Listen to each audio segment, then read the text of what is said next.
Welcome to History 1301. Today's lecture is a continuation of our Unit 1. Today we're going to be focusing on the French exploration as well as the beginnings of the English colonial experience. I want to talk first about the French before moving on to the English, because the English is what we're going to be focusing on primarily. But the French, they're really the first to pose an actual threat to the Spanish supremacy in the New World. And this is because they started to establish colonies in Canada and along the Mississippi River Valley and the Gulf Coast. So to illustrate that, I want to kind of show you what I'm talking about here. Right, so there we've got the Spanish, in New Spain, which is Mexico, right? South America as well, all over the Caribbean. They are in Texas, as well as the Southwest, right? New Mexico, Arizona, and Florida. Okay, so they've really pretty much claimed all of this land here. When the French begin their colonization efforts, they're going to be up in the north, right, in Canada, up and down the Mississippi River Valley, and in where did I say it to? In the Gulf Coast as well. So we'll talk about that in a little bit, right? So one of the things, this is just to kind of give you like a mental picture of the colonization that we're talking about in terms of the region. So for the French, Jacques Cartier is one of the most famous of these, because beginning in 1534, Cartier made 3 voyages into what is present-day Canada. There he found the St. Lawrence River and claimed the territory by calling it New France. So he did attempt to establish a colony near present-day Quebec, but it failed. And the French did not really attempt to return to that area for about 70 years, mainly because the homeland was plagued by, religious civil wars and lots of other stuff was going on in France.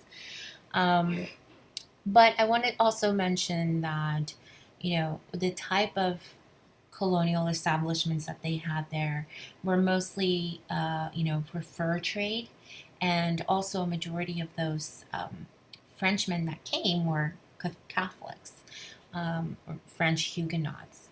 So anyway, so Quebec is established in 1608 finally, and then I want to also mention Samuel de Champlain, which in 1608, Champlain explored the area of present-day Quebec, right, after Cartier was there for the first time. And so they did establish those fur trading connections. He forged alliances between the Huron and the Ottawa Native American tribes against their enemy, who was the Iroquois. Champlain went on to explore the present-day areas of the Great Lakes, which is why, one of the Great Lakes is named after him, and the eastern coast of Canada and New England. Okay, so all of that region is pretty much claimed by the French. Okay, yeah, so this is the area that I was talking about right now. Quebec is here, the St. Lawrence, all the Great Lakes region, right, the Ohio River Valley, down to the Mississippi, where New Orleans sits at the mouth, right? So all of this is going to be claimed by the French, and then of course you got the Spanish everywhere south of that. And now that we're going to be moving on to discussing the English, well, guess where the English are going to go? They're going to go right here, and they're going to be sandwiched between the Atlantic Ocean, and as they continue to expand west, guess who they're going to run into? The French, right? So one of the things that we're going to be talking about later on in this unit, before we get into the American Revolution, is, of course, the French and Indian War. Okay, let's talk a little bit about the English colonization and exploration. Like I said, although Spain dominated the early years of exploration, England is going to become, the commanding colonial power by the 18th century. And the road to colonial might is going to be pretty bumpy for the British and its early settlers because they're going to have to endure great hardships, in those first colonial or colonial state, because of those first colonizing attempts. Okay, so let's talk about the factors that encouraged English colonization first. There are several events that coincided that made the acquisition of the New World colonies a virtual necessity for the English. One of those is because after Spain discovered the Americas, gold and silver from the New World flooded into Europe, and it created a severely inflated economy. That's one reason why the English are going to be essentially forced to go out and claim some of this land that's out there. England also did not have any colonies that produced any gold, and they suffered horribly because of the inflation. So, compounding the problems associated with inflation, farmers also began growing New World foods like corn and potatoes, which helped eliminate starvation in Britain. And with more food available, what ends up happening is, there's more people that begin to live longer, and the birth rate soared, right? So this, of course, results in a population boom. And with that increased population, combined with the economic problems of inflation, creating a chronic situation of unemployment and underemployment for the mass amounts of people in Britain. Okay, once all of these events combined, right, the economic problems, the increased population, unemployment, political instability, and religious conflict, the British had little choice but to look to acquire New World colonies. Okay, so that's what the English are facing prior to establishing their first colony at Roanoke. Okay, so that brings us to Sir Walter Raleigh and Roanoke. Okay, English colonization really began with Sir Humphrey Gilbert and his half-brother, Sir Walter Raleigh. In 1578, Gilbert acquired a royal patent from Queen Elizabeth, right, the Queen of England, to discover and hold new territories not already claimed by other countries. So he wanted to claim new land and transplant Englishmen to the Americas to settle and acquire wealth for themselves as well as for England. So Gilbert began his first transatlantic sailing in 1583 and claimed land in Newfoundland, and because winter was approaching, decided to return home. So on the way back to England, Gilbert's ship apparently vanished, and he was never seen again. All right. So the next year, Gilbert's half-brother, Raleigh, petitioned the Queen for a commission in his own name, and he got it. So in 1587, Raleigh sponsored an expedition of 117 men, women, and children who settled on Roanoke Island off the coast of North Carolina. Now, because of the Spanish-English War, it was 1590 before another English ship was able to sail to Roanoke. And when it arrived, the sailors found the settlement pretty much abandoned. There was no trace of those lost colonies, and the colony of Roanoke was never found. Okay, so what ended up happening here? Raleigh and his men go off to Roanoke. It's in North Carolina. The land wasn't too good. They actually had to wait for more supplies. These people were absolutely not prepared for what they were going to find or what they found there. And part of the problem here, there's several things going on. So the first thing is the English deliberately went north of where the Spanish were, right? So they didn't want to run into them, I guess you could say. So they deliberately went a little bit more north than where the Spanish were. This is what brings them to, the area of North Carolina and future Jamestown. And the other thing too is, they're looking to copy the success of the Spanish, right? So by marauding, right? By going in there, taking all the gold and the resources and bringing everything back to England, but that doesn't happen. And so that first, it doesn't happen because there isn't any gold, there isn't any of those, that success that the Spanish had. The English don't find that right away, and it's just not there. But there are some major lessons that they learned from this first attempt at a colony, an English colony. Even though it was a failure, right? It didn't succeed because they lost the colony, they lost everybody that was there. By the time that second ship came back, there was no one there. So that first initial attempt was a failure in that perspective. But there were major lessons that they learned here. Okay, what are the lessons that they learned from Roanoke? Well, they discovered that the formula for success here was not going to be the Spanish, conquistador model, but rather the plantation model. So there's lots of land and there's lots of natural resources, such as, the trees and things like that. And so there's potential, tremendous potential here. And so they realize here that they can get success, but it's not going to be immediate. It's not like a get rich quick sort of thing. It's going to be a long-term colonial, plantation investment here. And so that's one of the lessons. Moving forward, they're going to be this, establishing plantations, long-term plantations, bringing entire families to these English colonies for the long run. Planting crops and stuff like that, taking advantage of the natural resources that are available in the New World. The other major lesson that they learned here was that this type of expedition requires a lot of money and a lot of people.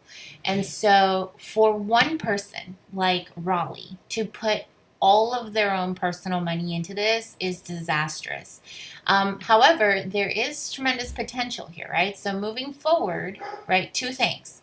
They're going to go forward with the plantation model and also joint stock companies, where you basically get a bunch of investors and pool, their money, pool your resources, and share the profits. So moving forward, right, Roanoke was a failure, but there's huge lessons, very important lessons that they learn moving forward, and they're going to apply that in Jamestown. Okay, so let's talk about the Virginia Company and Jamestown. So the Virginia Company was a joint stock company which was chartered by the newly crowned King James I in 1607. The London group, part of the Virginia Company, ended up settling in Jamestown, and this became the first permanent English colony in the New World. So remember that Roanoke was the first attempt, but it failed, and Jamestown ended up being the first successful permanent English colony.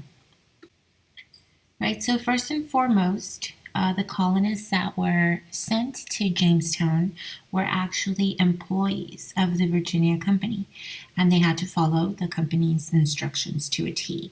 So they soon discovered that living up to their financial responsibilities was pretty difficult. The colonists there struggled pretty much to survive in this new environment, and much less actually turn a profit for the company.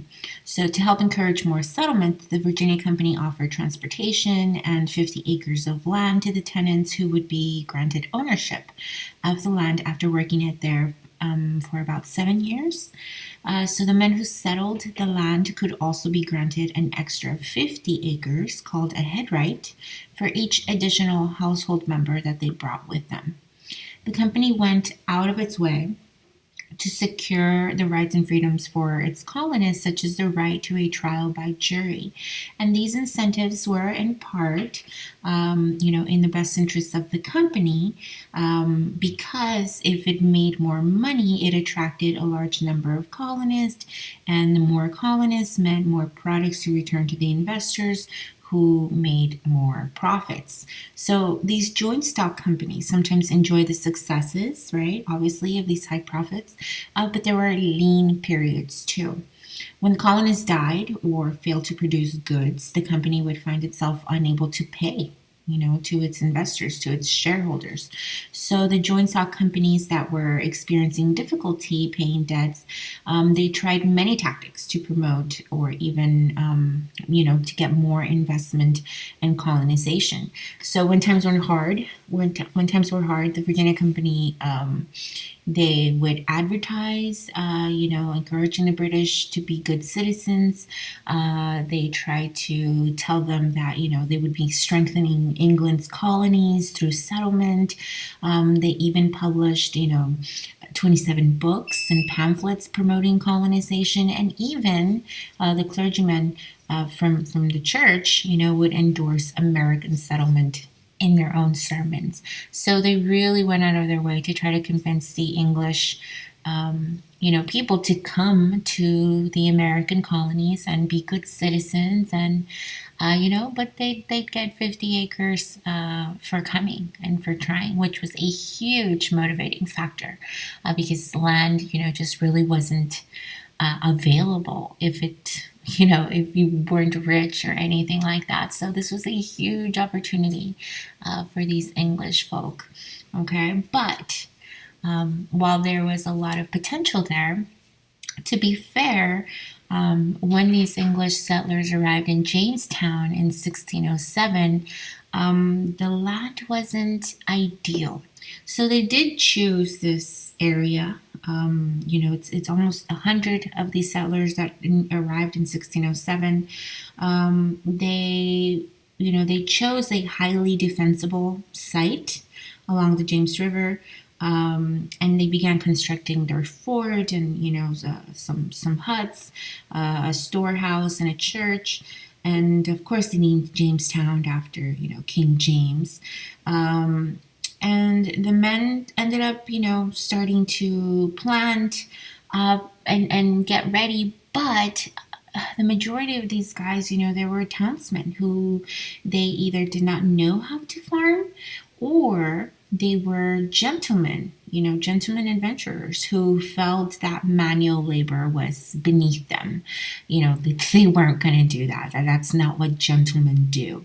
And the other thing too, they'd come for gold and for success, and not to be ordered around and told what to do. So this was part of the problem with Jamestown as well. It's not just the area that it's in. It's swampland. There's not really fresh water. And right off the bat, that's problematic.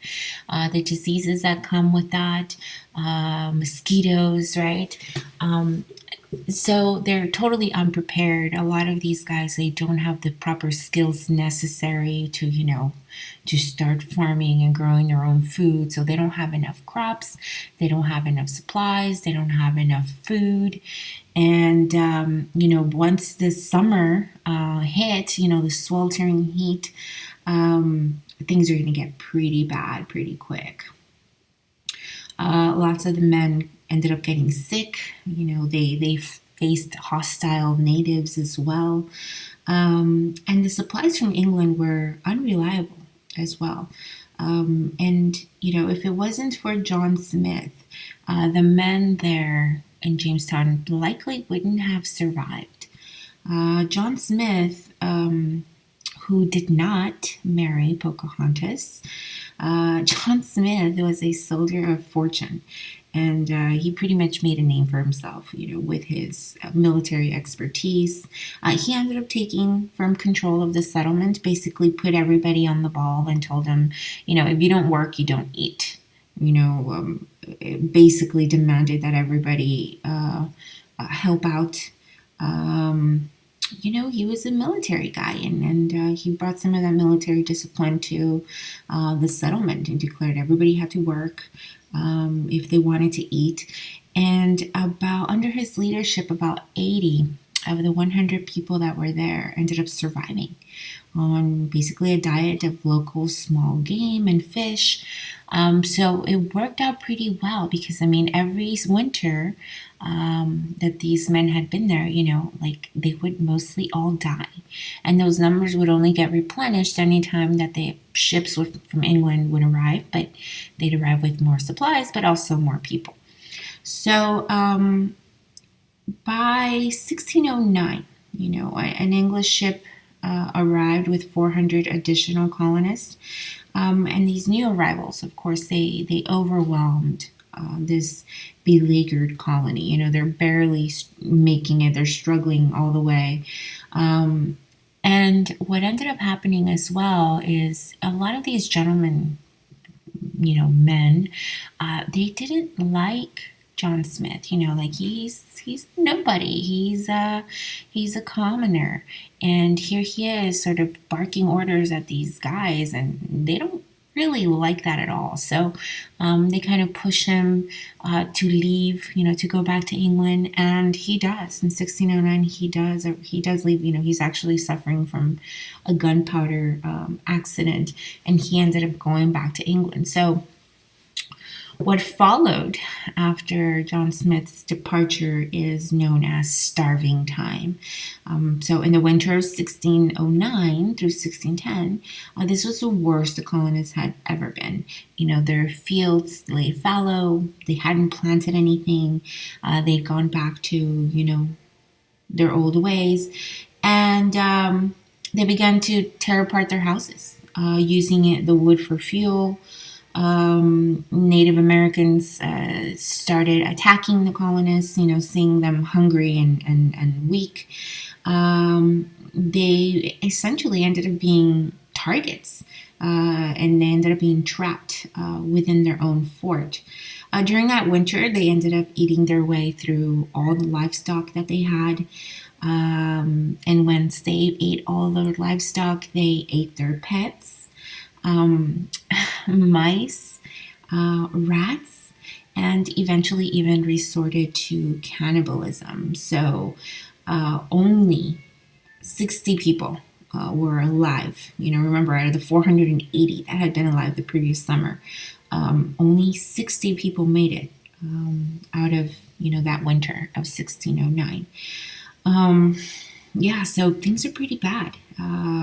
A ship did end up arriving in May 1610, but guess what? It's arriving with food and supplies, but more people too. So Jamestown is really going to struggle those first couple of years, from 1606 until about 1612.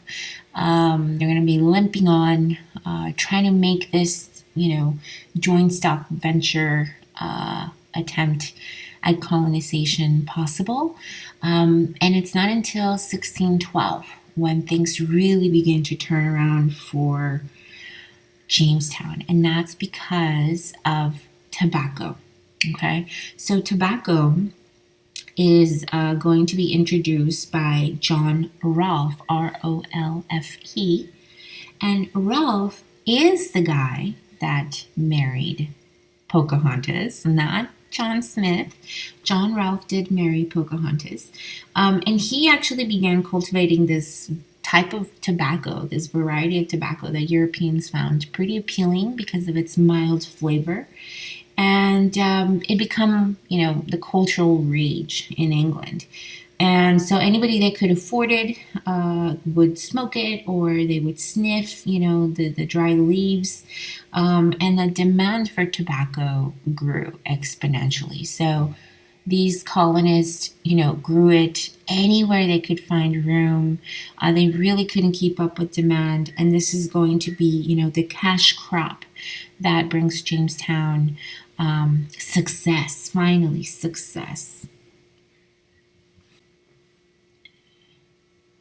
Along with some of the other problems with Jamestown, remember, there used to kind of like review what I have here on the screen for you, right? So there's these organizational problems, right?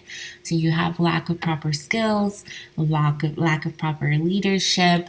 It's really not until John Smith sort of takes control and puts everybody on the ball that things get a little bit better.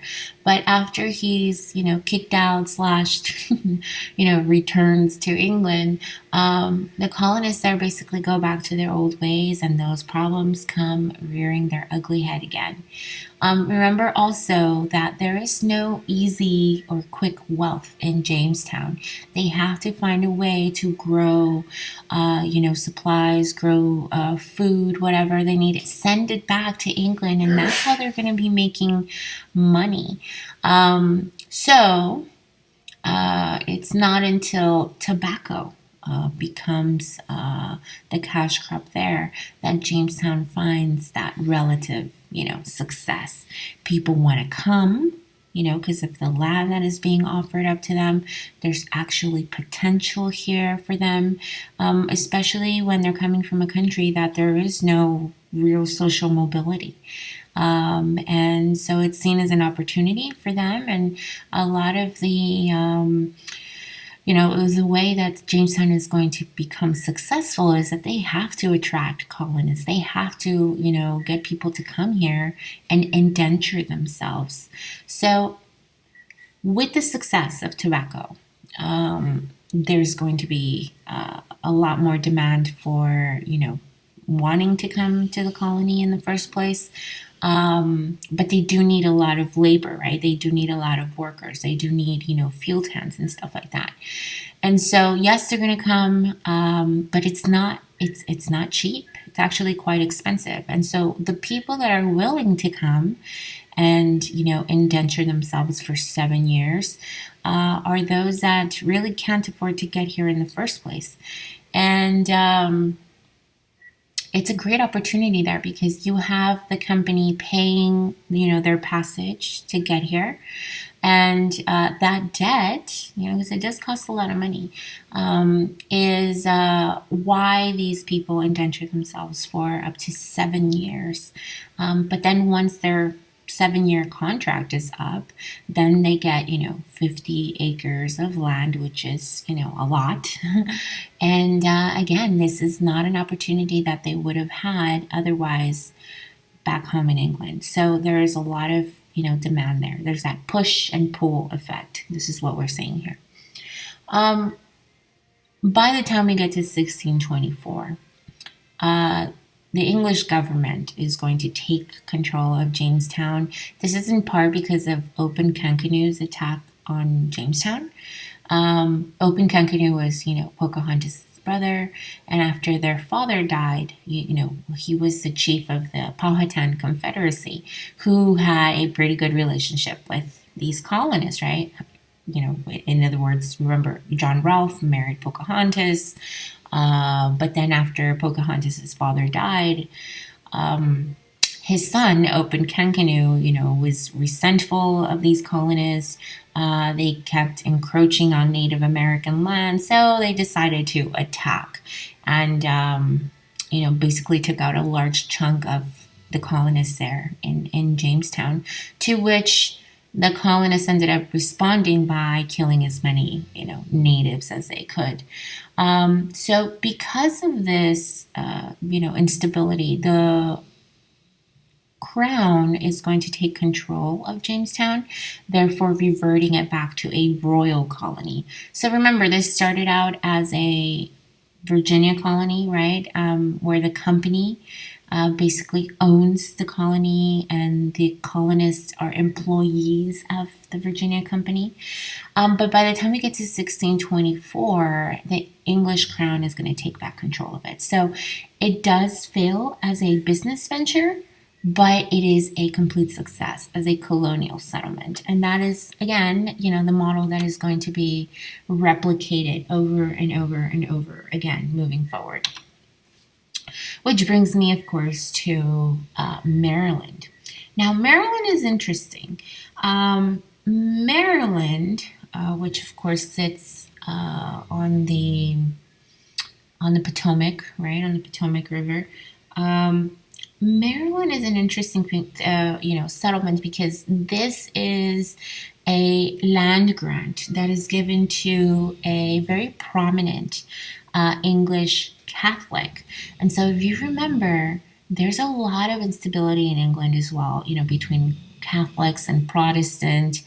And so, Calvert, also known as Lord Baltimore, is given this, huge land grant.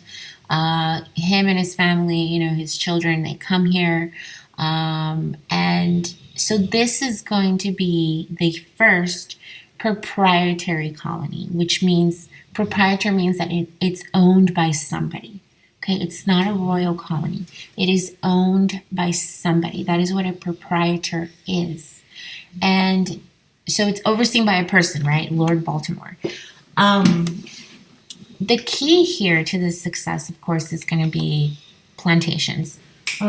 They also have a House of Burgesses, right, which is self-rule, right? They have their own government there. And it is going to be like a haven, for Catholics at first.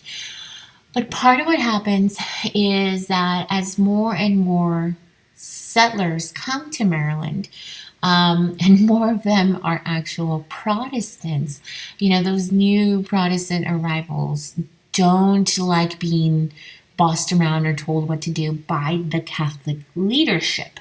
And so what we're starting to see here is that, the same problems that have been plaguing England with the whole, Protestant Reformation and the Catholics versus Protestant are now spilling over into, the New World colonies.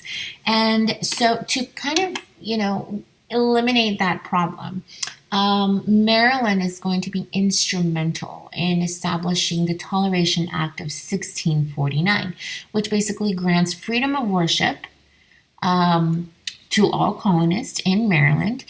Basically, what they're saying here is, look, we're all Christians, okay? As long as you accept, Christ as your Lord and Savior, we're all on the safe side. So, as Christians, we're not going to take any legal action against you.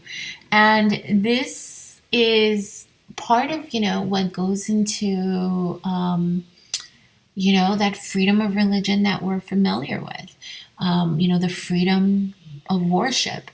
And, so moving forward, when we're looking at, the successes of the colonies and what are some of those ideas that are going to be brought into the way that the American government is established, Maryland is instrumental in establishing that, religious toleration because of the problems that were created between Protestants and Catholics. So, that's one of those very, very interesting things there with Maryland as well. So on the whole, right, let's look at life on the Chesapeake, right? So we're talking about Virginia, okay? Here's the Chesapeake River. We're talking about Virginia, right? Obviously Jamestown, Yorktown, all of these little all of these little colonies, which is what I was trying to say, and Maryland, okay? So life on the Chesapeake, is it fun? Is it exciting? No, it's pretty miserable. It's hot, it's humid, mosquitoes. Remember also, there's a lot of indentured servants, these English, folks that come over. They didn't make it to the end of their 7-year seasoning period. And, if you are an indentured servant, this is not good. But if you are, the company that's bringing these folks over here, maybe it's not so bad, right? Because, you did pay for them to come here. But if they don't make it to the end of their 7-year contract, and guess what? You don't have to give them 50 acres of land. They don't become your competition or, anything like that after that. So that's another thing I want you to keep your mind, in tune to, because as these colonies develop, we're going to see that transition from indentured servants to slavery. Okay. For the most part, these families here were unstable, just because life was tough. Population is slow to grow. You've got an infant mortality rate that is just, really bad. Living conditions down here, and the quality of life were rustic at best, right? I'm trying to paint it in a nice little, ugh. But it was not pretty. It was not easy. It was pretty bleak and sad.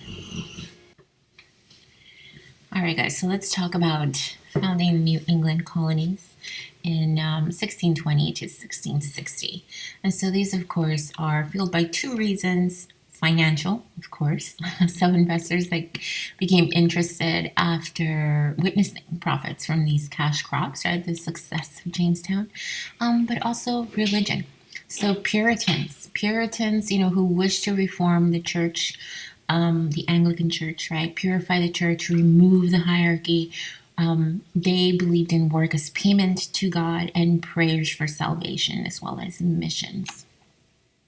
Now you also have the Separatists. Okay, now the Separatists believe that the Church of England is irrevocably corrupted, right? And so what they want to do is they want to separate themselves completely. And part of the reason for that is because of all of the religious turmoil that was happening in England between Anglicans, which are Protestants, very, very similar to Catholics, and those that were not. Okay, so a lot of the problems that come from here go back to Henry VIII.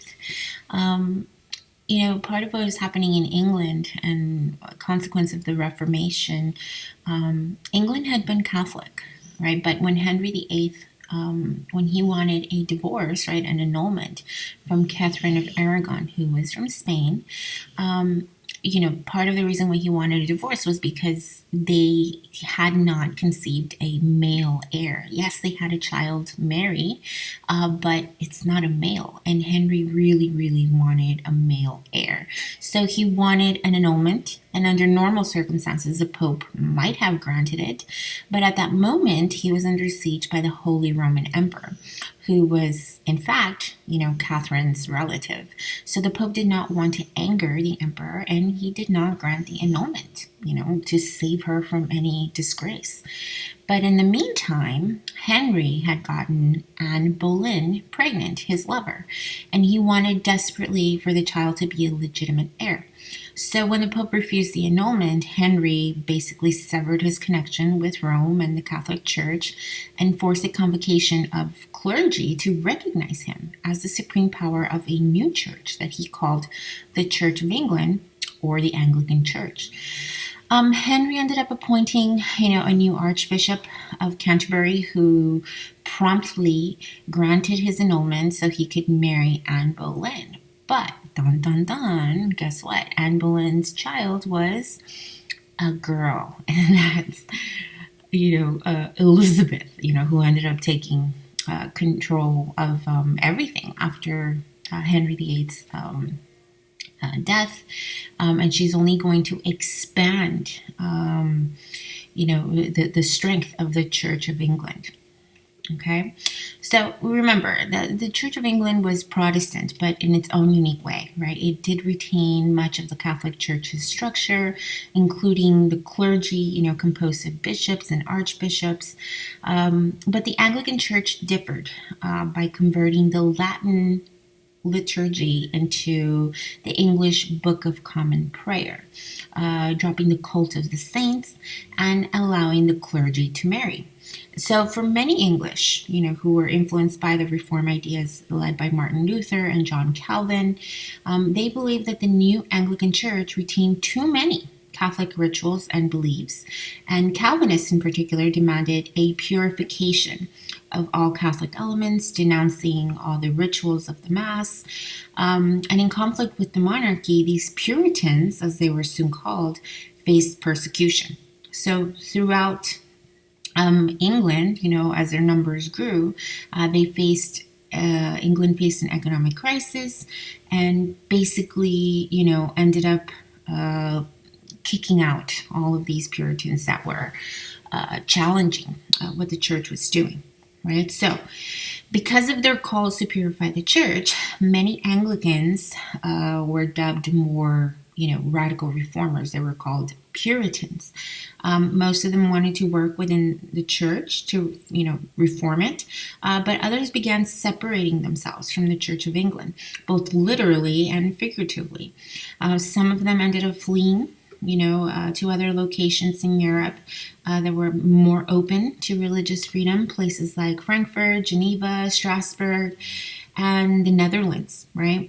And so the English Puritans met Protestant exiles from France and Scotland and Italy and Germany, and these very tolerant enclaves, and more fully developed their ideology. So the Puritans, remember what they're trying to do here, they're trying to cleanse society of its corrupt, evil practices. They sort of accomplished this by forging a, civil government that would regulate culture, prohibiting vices like gambling and drunkenness and swearing and not attending church. And furthermore, they wanted to purge the church of every ritual and practice associated with the Catholic Church. Puritan services were long and austere, consisting of sermons taken directly from the Bible. Membership in the church was limited to the visibly godly, meaning only those women and men who led upright, pious lives could join. And the 5 points of Calvinism that made up the foundation of Puritan theology is called the Doctrine of Grace, which followers have learned and memorized, this doctrine by using the mnemonic tulip. So anyways, drag the name of all of these things in here and you've got a lot of chaos, right? So the Pilgrims, who established the Plymouth colony, right, they belong to the most uncompromising of the set of Puritans, also known as the Separatists, right? Because they separated from the Anglican Church. These Pilgrims formed a Puritan church under their new covenant.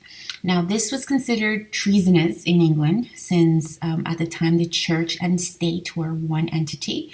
And to avoid imprisonment or persecution, the Pilgrims fled to Holland in 1607. Okay, so that's where all of this is happening. So they go to Holland, okay, and they're raising their kids, right? They're trying to be, like an example for England, right? They're trying to lead this life. But what happens is, their kids are growing up, they're speaking Dutch, they're not really, being English anymore. And this is kind of what pushes these Separatists to, request a land grant to come to Virginia. And they get it, they come here for religious freedom for themselves, right? And this is where the whole Mayflower comes in, right? The Mayflower voyage. So they secure this land patent from the Virginia Company. They set up a joint stock company, these Pilgrims do that. And they prepare for their voyage. In 1620, there's 101 men, women, and children crowded aboard the Mayflower, and they set sail for America. Now, the passengers on board this ship, including saints, which is the term that the Puritans used to refer to people supposedly recognized as elected by God for salvation, and quote-unquote strangers, those who did not have the gift of grace, pretty much everybody else in their opinion. And the latter included two men pivotal to the Pilgrim's success, right? So it's John Aldine, who is a cooper, and Miles Standish, who is a soldier hired to basically organize defense. Now, the sea was rough. Okay, and the Pilgrims were totally blown off course. Remember, they're going for Virginia, but they ended up reaching Cape Cod. And they attempted, to head south, but they were met by even rougher seas. And so they determined to settle at a place that they called Plymouth, right, which had, cleared fields and plenty of fish, running water, though strangely no human inhabitants. So, they ended up settling there on Plymouth. They established, the Mayflower Compact, because they knew that they were in trouble here. They landed in a place that they didn't have permission to be in. And so basically, this Mayflower Compact bound the Separatists to each other. The saints and strangers, right? They basically agreed to obey majority rule, and they promised to defend one another in the case of, future eviction if it came to that, situation in the future. So why is this important? Why is the Mayflower Compact significant? Well, because it's setting a precedent for democratic rule. And just like we saw in Maryland as, religious freedom with the Toleration Act, here we see the precedent for democratic rule in the Mayflower Compact. Okay, so again, this is one of those, little keystones to American, society, American life, and the future government, of the United States.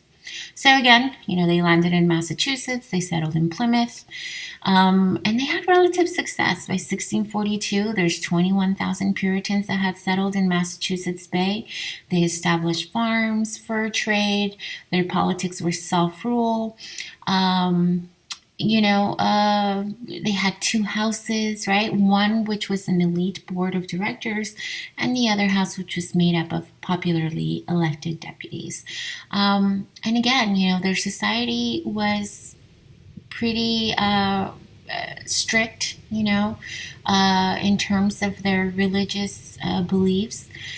And the thing that I want to mention about, these pilgrims, right, is that we tend to look at them, from an early childhood education perspective, right? How do we see them? Oh, they're these cute little pilgrims, with little buckled hats and shoes. And, oh, they came for religious freedom. Yes, they came for religious freedom for themselves, not for anybody else. Not for anybody else. I mean, they're pretty strict on how they want things to be done. They want, to set an example for England. They want to be a city on a hill. They don't want all of this, religious toleration or anything like that. I mean, it's pretty strict. They have all kinds of punishments for those people that are not following, the strict teachings of the Puritan life. And so again, let's look at this briefly, right? In the Puritan family, the belief is that the male is the authority, and there's a lot of restriction on women's legal as well as economic rights. Now, women were spiritual equals, but men control the leadership. And this is where, at least one of these women get in trouble. But, we'll get to Anne Hutchinson in a second. Let's talk about Roger Williams first. Now, Roger Williams is a minister of Salem, and he's going to get in trouble because he's actually going to suggest that they divide, they separate, church and state. Now he's talking about separation of church and state, but not in the terms that, we tend to think of it. He wanted to separate church and state because he believed that, the government being a human creation was inherently flawed. And so he wanted to separate, any of those problems from affecting the church. And so, of course, they weren't, they didn't like this because that's where these leaders got their, authority from, was from their religious beliefs. And so they didn't want to separate the two. The other problem that, he runs into here is when he suggested that they pay the Native Americans for the land that they had taken from them. And again, that's a big no-no, right? So he ends up getting banished from Massachusetts, and he ends up settling in Providence, Rhode Island, which is a colony that is going to be set up as, self-rule, autonomous. Okay, so an equally threatening form of perceived dissent came from the colony with Anne Hutchinson. So she's the mother of 14 children, and she's a well-respected midwife. And Hutchinson was an intellectual and social leader in Boston, and she held weekly prayer meetings in her home, mostly for women. And now Hutchinson reinforced the doctrine of covenant of grace and the ability of the individual to know one's election directly from God. So she believes in this, salvation, getting it directly from God themselves. And she argued that Puritans needed to reject all worldly influences and fill their hearts with God's grace. Now, Hutchinson was a threat to Puritan clergy for several reasons. First, she espoused the covenant of grace, meaning that individuals had direct access to God, and all responsibility for salvation came through Christ and not the covenant of works that many Christian leaders of the day were preaching. The covenant of works is one that was taught that one looked outward to a person's behavior as a sign of whether they were going to heaven or hell. Now, secondly, Hutchinson argued that laws, commands, rules, and edicts are for those who have not the light, which makes plain the pathway. So such a view placed Hutchinson in conflict with Massachusetts Bay religious and governmental leaders who expected their citizens to follow the rules and edicts that they had laid out for the community. Thirdly, Hutchinson was female, and just as women did not vote or hold church or government office, they were not supposed to preach to congregants. So because of this, Hutchinson, as a woman in a patriarchal society, she's got to go. All right. So the General Court brings Hutchinson to trial in 1637 for heresy. The assertion, basically what she's saying here is she believes in antinomianism, right? That God determined who merited grace, and humans' relationship with God was a process of divine revelation, right? This is what the covenant of grace is all about. And so they ended up charging her with heresy. Hutchinson stood there, before the all-male court for 3 days, explaining patiently that her meetings were only open to discussions and that her beliefs were in line with both Calvinism and the Bible. But despite her steady stand, the court convicted her of 82 offenses against the church and government and banished her and her children from the colony. Now, Hutchinson went first to Rhode Island, where she joined Roger Williams, but then later on she went to New York, where unfortunately she was killed during a Native American attack. So, again, how does the Massachusetts colony deal with dissent? They kick them out. Remember, this goes back to the point, right? These pilgrims are not these cute and cuddly, people that came for religious freedom. They don't like anybody challenging their authority. They came here for religious freedom for themselves, and they're trying to set an example. They're trying to build a city on a hill, and anybody that doesn't agree with that can go. Okay, so Connecticut is another one of these colonies that is founded by dissenters in 1662. So it's just an interesting way of how it all develops. Okay, so here we're looking at 17th century New England.